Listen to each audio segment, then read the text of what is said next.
నమస్తే బీఆర్కే భక్తి ఛానల్కి స్వాగతం. ఈరోజు మనతో పాటు ఉన్నారు ప్రముఖ ఆధ్యాత్మికవేత్త మాతా పద్మజానందాజీ గారు మనతో పాటు ఉన్నారు. మన సందేహాలను నివృత్తి చేసుకుందాం. అమ్మ నమస్కారం. హరి ఓం తల్లి. అమ్మ, ముందుగా చెప్పాలంటే అసలు సృష్టి ఎవరితో ప్రారంభమైంది? అలాగే అంటే అంటుంటారు కదా, బ్రహ్మ విష్ణు మహేశ్వర వీరి ముగ్గురితోనే సృష్టి అనేది మొదలైంది అంటారు. మరి ఆరంభం నిజంగా వాళ్ళతోనే అయిందా లేదంటే అసలు ఏంటమ్మా? శ్రీ గురుభ్యో నమః సరస్వతి నమః. అమ్మ, బ్రహ్మ విష్ణు మహేశ్వరులు కూడా అంటే ఇది మనం చెప్పుకోవాలంటే ముందు మనము ఇప్పుడు ప్రజెంట్ మనం తీసుకుందాం. ఏ జీవి అయినా ఎక్కడి నుంచి వస్తాడమ్మా? ఇదే చెప్పు, జవాబు నీ దగ్గరే ఉంది. ఏ జీవి అయినా ఎక్కడి నుంచి వస్తాడు? కడుపులోంచి వస్తారా? ఏ కడుపులో నుంచి వస్తాడు? ఎవరి కడుపులో నుంచి? తల్లి కడుపులో నుంచి. ఆన్సర్ అదే. ఏంటంటే ఫస్ట్ మొదలైంది సృష్టి స్థితిలయ కారకమైనటువంటి శక్తి స్వరూపిణి, ఆది పరాశక్తి. అంటే ఈ అసలు ఎలా ఉద్భవమైంది అనేది ఆ తల్లి ఒకప్పుడు అంటే ఏమీ లేదు, మొత్తం శూన్యం, అలాగే మొత్తం నీటిమయం అన్నమాట. అప్పుడు భయంకరమైనటువంటి శబ్దం ఏర్పడింది. ఈ భయంకరమైనటువంటి శబ్దాలలో నుంచి ఏమొచ్చిందంటే ఓంకారం వచ్చింది. ఓంకారం, అందుకే జగతికి మూలం ఓంకారం అంటారు. ఓంలోనే అంతా ఉంది. ఈ ఓంకారం నుంచి ఆ జగన్మాత వచ్చింది. ఓంకార స్వరూపంగా, చైతన్య స్వరూపంగా ఉండేటువంటి ఆ తల్లి అంటే ముందు వెలుగు, ఆ వెలుగు కాస్త మెరుపు వస్తుంది కదా మనకి వర్షం వచ్చినప్పుడు, వెలుగులోని ఆ శబ్దంతోని ఓంకారం ఉద్భవించింది. ఈ ఓంకారంలో నుంచి జగన్మాత అయినటువంటి ఆ తల్లి ఆవిర్భావం చెందింది. ఎప్పుడైతే ఆ తల్లి వచ్చిందో ఎలాగైనా సృష్టి చేయాలనిపించింది. ఆ సృష్టి చేద్దాము అనేటువంటి క్రమంలోనే ఈ ఓంకారం అంటే వేరే ఏం లేదమ్మా, అకార మకార ఉకారం. అలాగే అకారం మకారం ఉకారం, ఈ మూడే, ఈ ముగ్గురు బ్రహ్మ విష్ణు మహేశ్వరులు. అకారం మకారం వచ్చేసే ఈశ్వరుడు, అకారం బ్రహ్మ, ఉకారమేమో విష్ణువు, మకారం ఈశ్వరుడు. అయితే ఈ ముగ్గురు కలయికే మహాశక్తి స్వరూపం. నువ్వు అన్నావు కదా బ్రహ్మ విష్ణు మహేశ్వరులు మూలం అంటారనేసి. ఓంకారం అంటేనే అకార ఉకార మకారం. ఈ అకార ఉకార మకార ఎవరు? ఈ ముగ్గురు అన్నమాట. ఈ ముగ్గురుతో కలిపితే సృష్టి స్థితిలో ఏకారమైనటువంటి ఆ జగన్మాత. అంటే ఇక్కడ మరి సృష్టికి మూలమా తల్లి అంటున్నారు, తల్లి ఒక్కరితోని అవ్వింది కాదు కదా. ఇక పరమ పురుషుడు కూడా ఉన్నాడు. అంటే ఈశ్వరుడు అని మనం బ్రహ్మ విష్ణు మహేశ్వరుడుగా పూజించేటువంటి ఈ ఈశ్వరుడు కాకుండా జగన్మాతకి పతిగా, అసలు మూలం జగన్మాత అయితే ఆ జగన్మాతకి పతిగా పరమ పురుషుడు, పరమేశ్వరుడు, అక్కడే మనం పరమేశ్వరుడు అంటాం. అలా మొదలైనటువంటి సృష్టి బ్రహ్మ విష్ణు మహేశ్వరుల్ని సృష్టించడం. ఆ సృష్టి జరిగిన తర్వాత ఆ బ్రహ్మ విష్ణు మహేశ్వరులకి ఆ తల్లి తన అంశగా, తన వారిగా తానే మూడుగా విభజన అయ్యి ముగ్గురుగా అయ్యి ఈ బ్రహ్మ విష్ణు మహేశ్వరులకి లక్ష్మీ సరస్వతి పార్వతి కింద ఆవిర్భావం అయింది. అలా మొదలైంది సృష్టి. ఇక మిగిలిందంతా మనకి తెలుసున్నదే. అప్పటి నుంచి జరిగేటువంటి ఈ సృష్టి ఇప్పటికీ కూడా. అందుకనే ఎక్కడైనా ఎప్పుడైనా సరే స్త్రీ లేనిదే ఏదీ లేదు. ఎటువంటి వాడు, ఎంతటి మహానుభావుడైనా, ఎంతటి వాడైనా సరే తల్లి గర్భం నుంచి ఆవిర్భవించవలసినటువంటి వారే. అవునా? అది లేనిదే ఏమీ లేదు. సాక్షాత్ అంటే ఇక్కడ మనము ఇంకొక రకంగా తల్లి అనే చైతన్య స్వరూపం. ఇది ఒక అతీతమైనటువంటి శక్తి, ఎవరికి అర్థం కానటువంటి, కంటికి కనిపించినటువంటిది, కేవలం అనుభూతి చెందడం వరకే తప్ప, అంటే అనుభవపూర్వకంగానే తెలుస్తుంది తప్ప ఏది కూడా కనిపించదు.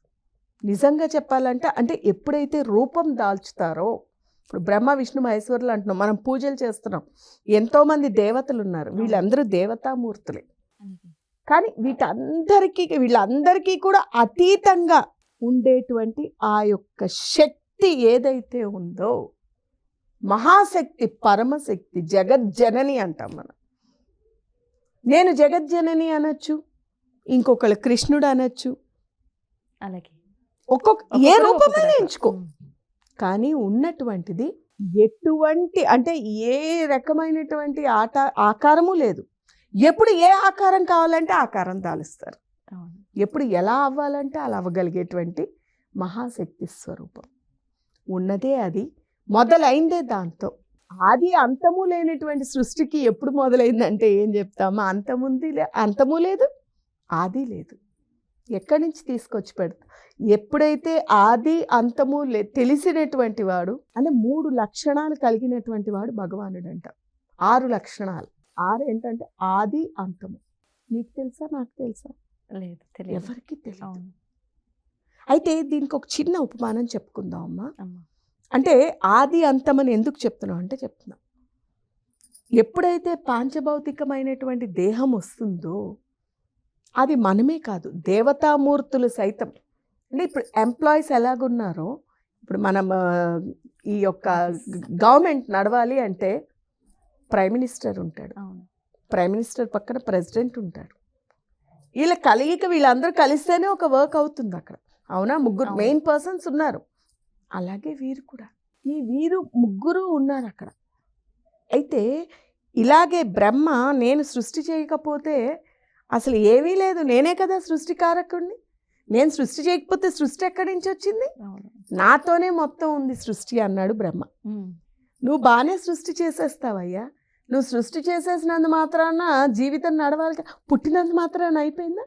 కాదు. పాలన కావాలి కదా. అవును. మరి ఆ పాలన చేసేదే నేను. అంటే నువ్వు కేవలం పుట్టించేస్తే అయిపోయింది నీది.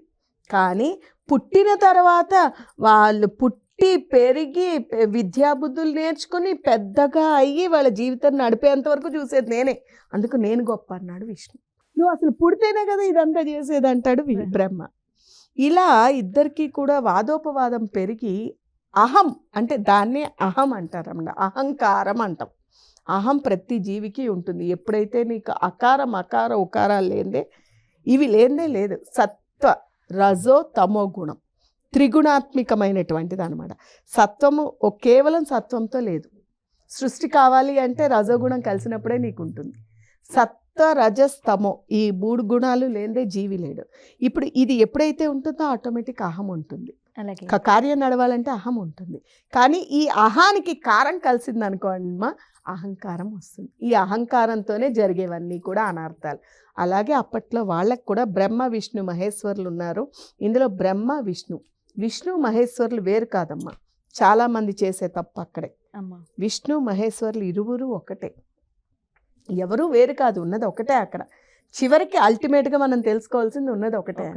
అయితే ఎప్పుడైతే ఈ బ్రహ్మ విష్ణువుకి వాదోపవాదాలు జరిగాయో, ఈ వాదోపవాదాలు జరిగేసరికి నేను గొప్ప అంటే నేను గొప్ప అనేది వాళ్ళలో వాళ్ళు చేసినప్పుడు వీళ్ళ అహంకారాన్ని ఎలాగైనా అణచాలి అనుకున్నాడు ఈశ్వరుడు, పరమేశ్వరుడు వచ్చి, సరే ఎవరు గొప్ప అనేది నేను చెప్తాను అని ఆకాశవాణి రూపంలోని, ఎందుకంటే అర్ధనారీశ్వర తత్వం మనకి తెలుసున్నదే, ఇరువురు ఒకటే, శక్తి శివుడు వేరు కాదు కదా, ఇరువురు ఒకటే. కాబట్టి ఎవరు గొప్ప నేను చెప్తాను, నా ఆది అంతం, ఆది మొదలైంది చివర తెలుసుకుని రండి, ఎవరు గొప్ప మీరు నిర్ణయించుదాము అంటాడు. అలా బ్రహ్మ పైకి వెళ్ళాడు, విష్ణువు క్రిందికి వెళ్ళాడు. ఇద్దరు 2 వైపులకి వెళ్ళారు తెలుసుకోవడానికి. ఎంత వెతికినా ఎంత వెళుతున్నా కూడా కొన్ని వేల సంవత్సరాలు తిరిగినప్పటికీ కూడా వాళ్ళకి ఏవి దొరకట్లేదు. పాపం విష్ణువు ధర్మబద్ధంగా సత్యాన్ని పాటిస్తూ నాకు కనిపించలేదు, ఇంకా నేనేం చేయలేను, ఇది మహాశక్తి అనుకున్నాడు, వచ్చేసాడు. బ్రహ్మ మాత్రం ఏం చేశాడంటే తను ఇంకా వెళుతూ ఉండగానే పైన పెట్టినటువంటి మొగలి పువ్వు ఏదైతే ఉందో ఆ మొగలి పువ్వు ఈయన దగ్గర పడేసరికి ఆ మొగలి పువ్వుని అడుగుతాడు, నువ్వు ఎక్కడి నుంచి వచ్చావని. నేను పలానా చోట పూజ చేశారు కాబట్టి పరమాత్ముడి మీద నుంచి పడ్డాను. అయితే నువ్వు నాకు సాక్ష్యం చెప్పు, నేను ఆయనను చూశాను, మొదలు చూశానని చెప్పు అని చెప్పి, చివరి చూశానని చెప్పు అన్నాడు. సరే అన్నది మొగలి పువ్వు. ఎప్పుడైతే ఈ మొగలి పువ్వు ఇలా చెప్పిందో మొగలి పువ్వుని సాక్ష్యంగా తీసుకుని వస్తున్నాడు. గోవు కనిపించింది, ఆవు. గోవు కనిపించేసరికి నువ్వు కూడా సాక్ష్యం చెప్పన్నాడు. అందుకనే ఒక సాక్షి సరిపోరు చూడమ్మా, అవును. కోర్టులో కూడా నువ్వు సాక్ష్యం చెప్పంటారు. గోవు సరే అని అంటుంది, కానీ ఇష్టం లేకపోయినా సరే సరే అంటుంది. ఇద్దరిని తీసుకుని వస్తాడు. వచ్చి విష్ణువు దగ్గర నించుంటాడు. నాకు కనిపించిందా అంటే నాకు కనిపించిందా అని ఒకళ్ళు అనుకునేటప్పుడు విష్ణువేమో చక్కగా సత్యంగా నాకు కనిపించలేదని చెప్తాడు. బ్రహ్మ మాత్రం నేను చూసి వచ్చాను, నాకు కనిపించింది, కావాలంటే సాక్ష్యం వీళ్ళు అంటాడు. అయినా ఆయనకి నమ్మకం కుదరదు. ఎందుకంటే ఇప్పుడు మొదలు లేనిది చివరి ఎక్కడి నుంచి వచ్చింది, చివరి లేనిది మొదలు ఎక్కడి నుంచి వస్తుంది, అలా ఎలా జరిగింది అని నమ్మకం కుదరక ఏం చేస్తాడంటే మళ్ళీ కూడా అడిగితే చూడు కావాలంటే సాక్ష్యం అంటాడు. మన మొగలి పువ్వుని అడుగుతాడు. మొగలి పువ్వు చెప్తుంది అవును అనేసి చూశాడని. గోవుని అడిగినప్పుడు గోవు ఏం చేస్తుందంటే ముఖముతోని అవునని చెప్పి తోకతో కాదని చెప్తుంది. అందుకనే గోవుని చూడమ్మా, వెనక వైపు చూస్తే లక్ష్మీ కటాక్షము, ముందు నుంచి చూస్తే మంచిది కాదు గోవుకి అంటారు. విన్నావా అమ్మ ఎప్పుడైనా? విన్నాను. ఇదే కారణం. అంటే ముందు అబద్ధం చెప్పడం అనమాట. దానివల్ల ఎప్పుడైతే అది చెప్పాడో ఇది కూడా నమ్మకుండా విష్ణువు ఒప్పుకోకపోయేసరికి పరమాత్ముడైనటువంటి ఆ బ్రహ్మ పరమేశ్వరుడైనటువంటి ఆయనే ఈశ్వరుడే వచ్చి అక్కడికి బ్రహ్మని కోప్పడతాడు. అందుకనే ఆయనకి భూలోకంలోని నీకు దేవాలయాలు లేవు. ఈయన సత్యానికే నిలబడ్డాడు కాబట్టి ఆయనకి దేవాలయమే కాకుండా ఆయనకి ఎప్పుడూ కూడా అద్భుతమైనటువంటి పూజా పునస్కారాలు జరుగుతూ ఉంటాయి. విష్ణువుకి అలంకార ప్రియుడుగా, అంటే అంతటి శక్తి. సత్యం అసలు ఉన్నది ఏంటంటే సత్యమే మూలం, సత్యమే జగత్, ధర్మమే మన జీవనం. కాబట్టి ధర్మానికి సత్యానికి కట్టుబడిన వాడు ఎవరున్నా అందరూ కూడా భగవత్ స్వరూపులే, భగవంతుడే అని అర్థం అనమాట. అది సృష్టి అసలు.